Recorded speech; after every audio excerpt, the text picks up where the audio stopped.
Narito naman ang resulta ng may kinasang anti-illegal drug operation sa iba't ibang bahagi ng bansa sa loob ng 3 araw. Si Deo de Guzman sa sentro ng balita. Sa pagpapatuloy ng kampanya kontra illegal na droga, 86 na individual ang naaresto sa anti-illegal drug operations na isinagawa ng PNP at PDEA sa loob ng 3 araw.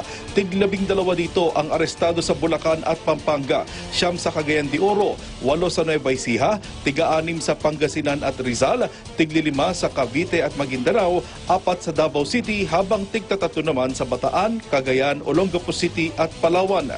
May mga nahuli rin sa Baguio City, Benguet, Tarlac, Zambales, Batangas, Oriental Mindoro, Negros Occidental, Cebu City, Iloilo City, Bohol, Zamboanga City, Zamboanga del Norte at Misamis Oriental. Umabot sa halos 200,000 piso ang halaga ng hinihinalang illegal na droga ang nakuha sa mga sospek. Deo de Guzman para sa Bayan.